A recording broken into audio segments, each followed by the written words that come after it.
तो आज का जो हमारा शेयर रहने वाला है वो है action construction equipment limited. Share में बहुत ही शानदार आज तेजी देखने को मिला, अप्रॉक्स 3%, 2.46% प्रिसाइजली बोले तो बढ़िया तेजी आपने नेशनल लेवल से काफ़ी बढ़िया एक रिकवरी आते हुए देखने को मिली। तो क्या इसके पीछे कोई रीज़न है? तो देखो, ऐसा कुछ खास रीज़न हमें मिले नहीं।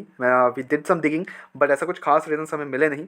अब यहाँ पे 6 मंथ्स की बात करें तो 17% का गिरावट है, अपने ऊपरी लेवल से काफ़ी ज़्यादा करेक्टेड शेयर है। 1300 का हाई लगाया था, शेयर आधा हो गया है, लाइक लिटरली 700 के लेवल्स पे आ गया था, अप्रॉक्स या 794 के अराउंड आ गया। एंड वही एक साल में देख ले तो 26% के हमें नेगेटिव रिटर्न्स देखने को मिल रहे हैं, पूरे साल नेगेटिव रहा शेयर। 5 ईयर्स की बात कर ले तो शेयर ने 497% का बहुत ही शानदार रिटर्न्स बना के दिए हैं अपने 5 ईयर्स के टाइम फ्रेम में। ओके, तो यहाँ पे शेयर 400 पे मिलते थे, अब जाके कंपनी बहुत ही लेवल्स पे पहुंची, अप्रॉक्स 1400-1500 के लेवल्स पे। वहां से फिर हमें कंटिन्यूसली एक डिक्लाइनिंग मूव देखने को मिला। कंटिन्यूसली ऑब्वियसली ये अगर मूव देगा, यहाँ से अगर शेयर अगर यहाँ जाएगा तो वो एक्सपेक्टेशंस है कि यहाँ से नीचे भी आएगा। समझ रहे हो बात को? बस टाइम की बात है। ओके, बस टाइम की बात है और नीचे आ जाता है शेयर। अगर आप ट्रैक करते हो मार्केट को तो यू नो कि कोई भी शेयर हमेशा ऊपर नहीं रहता भाई।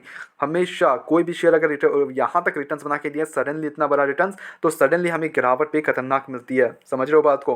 क्या कंपनी पे अब रिवर्सल्स के आसार देखने को मिल रहे हैं? पहली चीज़, ओके, यहाँ पे क्या रिवर्सल के आसार देखने को मिल रहे हैं?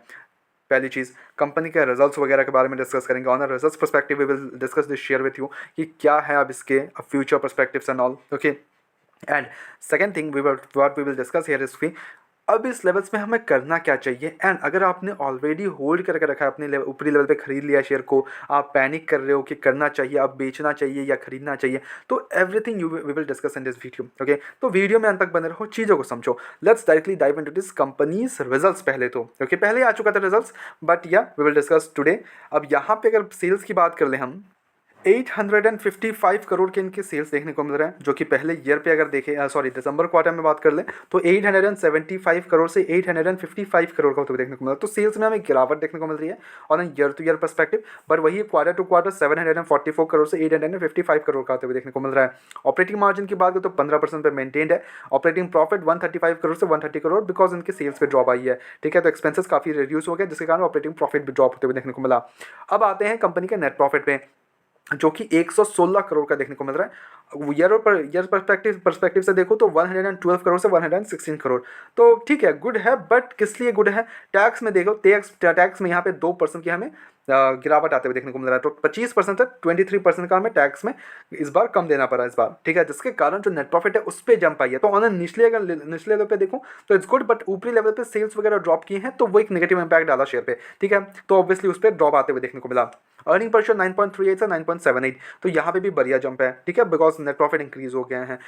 ऑन इन अगर मैं इसको एक लॉन्ग टर्म पर्सपेक्टिव से देखूं, ठीक है, long term perspective what in sense of like अगर मैं इसको हर एक ईयर पे देखूं कि क्या कंपनी के रिजल्ट्स हमें इंप्रूव करते हुए देखने को मिल रहे हैं, तो yes, totally not at all a doubt, because company के पहले 50 करोड़ के नेट प्रॉफिट है। अगर मैं यहाँ से स्टार्ट करूँ, 2022 से स्टार्ट करूँ, तो यहाँ पे मेरे को 50 करोड़ के नेट प्रॉफिट देखने को मिल रहा है। 50 करोड़ से 116 करोड़ का हमें नेट प्रॉफिट आते हुए देखने को मिल रहा है in the 5 to 6 years. Great, not at all a doubt, अच्छे हैं। ठीक है, अच्छे नेट प्रॉफिट्स इंप्रूवमेंट है कंपनी पे। ठीक है, ऐसा नहीं है कि कंपनी है तब से जाके अभी तक वही अपना 50 करोड़ से लेके वही अपना कमाई जा रही है, 50-60 crore same reason. Not at all, company continuously up inclining positions पे काफ़ी बढ़िया है। अब आते हैं कंपनी के थोड़े फंडामेंटल्स पे। तो देखो, फंडामेंटल्स अगर मैं देख लूँ तो 25 का पी है। ठीक है, इंडस्ट्री भी 33 के अराउंड है, 10,000 करोड़ का मार्केट कैप है। तो ऐसी भी नहीं है कि कंपनी को एक्स्ट्राऑर्डिनरी बहुत कोई बड़ी कंपनी है, नॉट एट ऑल। ROE की बात करें तो बहुत ही बढ़िया है, 28.6 का ROE है। ROC देख ले तो 40.1 का है, गुड है। डिविडेंड यील्ड कंपनी का 0.22% का है, यहाँ पर गुड है। कंपनी पर जो डेप्ट का इशू है ही नहीं, बिकॉज 143 करोड़ के अराउंड डेप्ट है, विच मेक्स डेप्ट इक्विटी टू 0.08। कंपनी पर डेप्ट के कोई भी इशूज़ नहीं है, बिल्कुल भी इशूज़ नहीं है। बिकॉज कंपनी के बाद अगर बैलेंस शीट में जाके देखें तो कंपनी के पास 1700 करोड़ के रिजर्व्स पड़े हुए हैं। उस पर्सपेक्टिव से मैं बोलूँ, बोरिंग्स के कोई इशूज़ ही नहीं है। ओके, तो यहाँ पे बोरिंग्स का, डेप्ट का कोई इशूज़ नहीं है। ऑपरेटिंग मार्जिन 15% का है, प्रॉफिट गुड 8% का है, गुड है। ऑपरेटिंग मार्जिन डबल डिजिट में है। Profit ratio 0.44।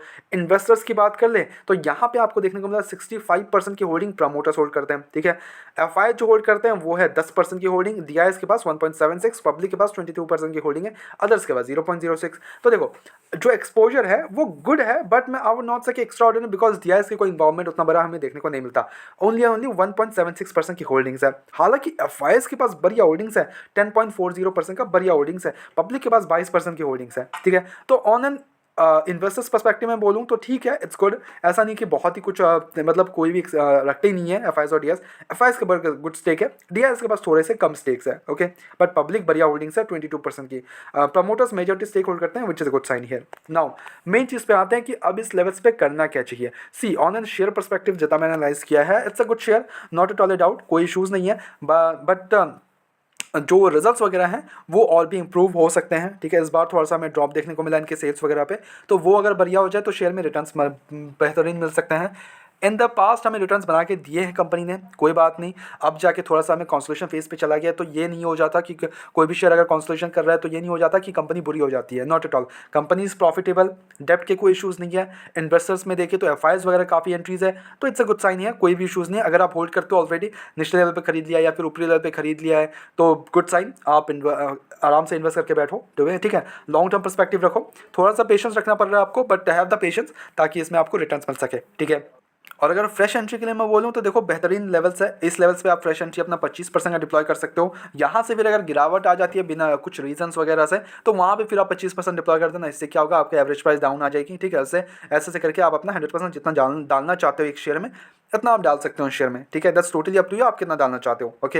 And already invested हो तो भाई आराम से बैठो, कोई भी इशूज़ नहीं है शेयर में, बढ़िया है। आप एवरेज आउट किसी भी लेवल्स पे कर लेना एंड एंजॉय करो, ठीक है। जैसे ही आप प्रॉफिटेबल होने लगेगा, उस लेवल्स पे निकालने का नहीं है ये, बिकॉज एक लॉन्ग टर्म शेयर है। जब तक इसके रिजल्ट्स हमें ख़राब देखने को नहीं मिलते, ठीक है, जब तक कंपनी पे कोई इश्यूज़ नहीं आते डेप्ट वगैरह के या फिर कुछ भी इश्यूज़ आने लगते हैं, तब जाके हम अपना कुछ सोचेंगे। अदरवाइज आराम से बैठो, ठीक है। अनटिल अनलेस कोई और शेयर जो कि और भी बहुत ही बढ़िया शेयर आपको मिल रहा है एंड आप इस लेवल्स पे प्रॉफिटेबल हो इस शेयर में, तो आप उस शेयर में जाना चाहते हो, then you can withdraw some money and then go ahead and deploy on that share, ठीक है। वो अब स्ट्रैटेजी अपना सकते हो, बट आपको अगर मिला तो, अदरवाइज आराम से बैठो, ठीक है। कोई इशूज़ नहीं है शेयर में, ओके।